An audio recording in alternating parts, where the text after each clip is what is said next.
Hello friends. तो आज हम बात करेंगे कंजूरिंग 3 मूवी के बारे में, जिसे devil made me do it भी कहा जाता है। तो शुरू करते हैं अपना वीडियो।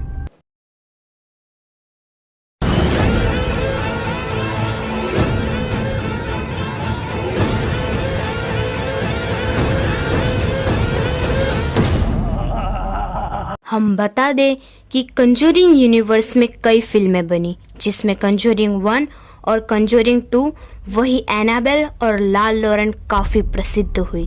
फिर कंजूरिंग यूनिवर्स की स्थापना हुई। कंजूरिंग यूनिवर्स का हिस्सा बनने जा रही है अब कंजूरिंग 3 मूवी। कंजूरिंग 3 मूवी को Conjuring the devil made me do it भी कहा जाता है।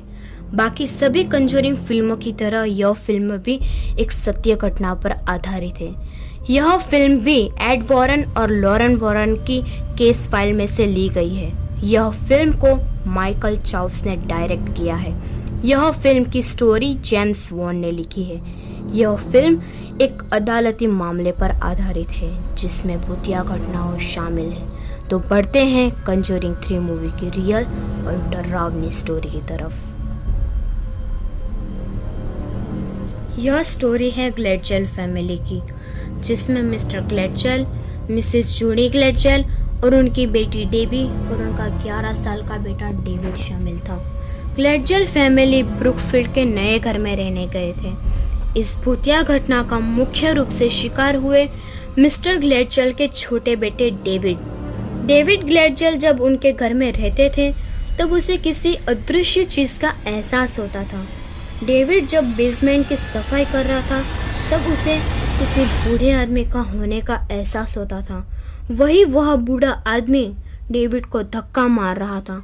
जब यह सारी बात डेविड ने अपने माता पिता को बताई तब उसके माता पिता ने इन सारी बातों को झूठा ठहराया। उन्हें यह लगा कि डेविड सफाई से बचने के लिए किसी काल्पनिक बूढ़े का सहारा ले रहा है, पर यह तो सिर्फ एक शुरुआत थी। जब डेविड उसके बेडरूम में सोने जाता तो किसी के चीखने की, किसी के रोने की आवाजें उसे सुनाई देती। वह बूढ़ा आदमी डेविड को जान से मारने की धमकी देता और कहता कि वह डेविड की आत्मा को चुराने आया है। यह घटनाओं से डेविड का स्वभाव उसके मूल स्वभाव से काफी अलग हो गया था। डेविड फिर बीमार रहने लगा और डेविड रात को अलग अलग तरीके की आवाज निकालता। बाद में डेविड के माता पिता ने डॉक्टर्स की मदद ली, पर डेविड की तबीयत में कोई सुधार नहीं था। बाद में डेविड के माता पिता ने तब के भूतिया घटना की खोज करने वाले जाने माने पैरानॉर्मल एक्सपर्ट एड और लॉरेन वॉरेन को बुलाया।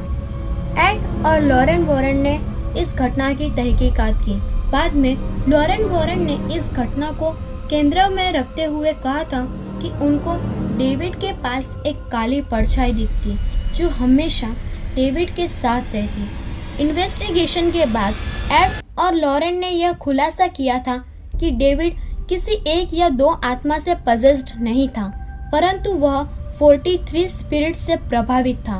बाद में वॉरेन्स ने 4 प्रीस्ट को एक्सोर्सिज्म के लिए बुलाया।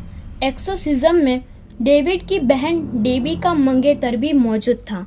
यह भयावह एक्सोर्सिज्म कई दिनों तक चला और एक्सोर्सिज्म सफल रूप से पूरा हुआ, परंतु एक गलती डेबी के मंगेतर की थी। जब डेविड को एक्सोर्सिज्म के दौरान बहुत पीड़ा हो रही थी, तब डेबी के मंगेतर अर्ने जॉनसन ने उन आत्माओं से यह कहा कि वे उस बच्चे के शरीर से निकल जाए और मेरे शरीर में आए, और असली कहानी यहीं से शुरू होती है।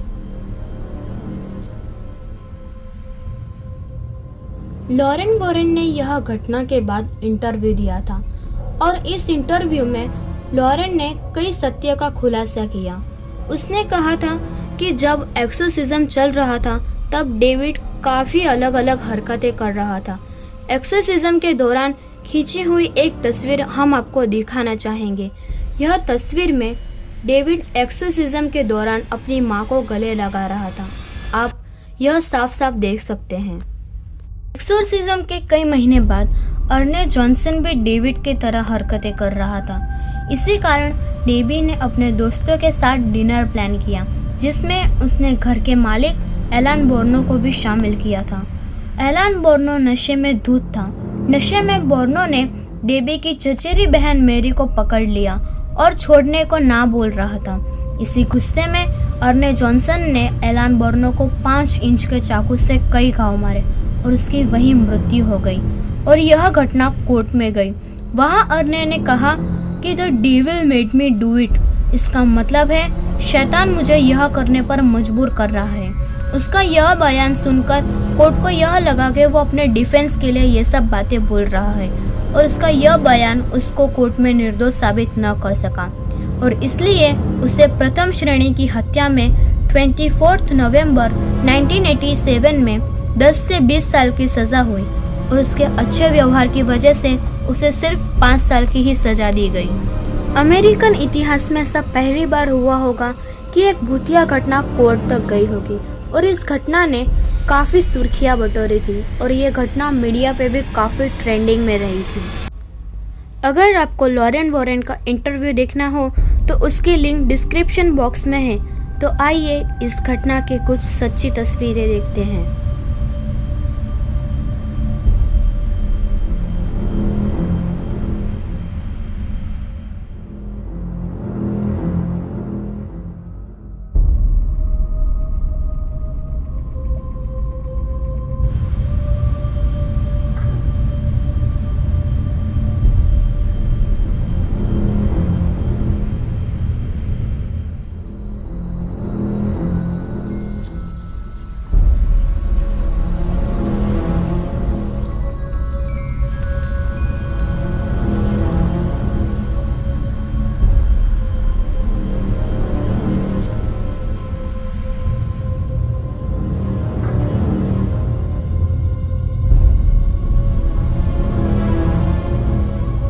सो फ्रेंड्स, कंजूरिंग 3 मूवी 4 जून को रिलीज़ होने जा रही है। तो हमें कमेंट करके ज़रूर बताइए कि आपने यह मूवी देखी कि नहीं देखी और ये मूवी कितनी डरावनी है, इसके बारे में ज़रूर बताइएगा।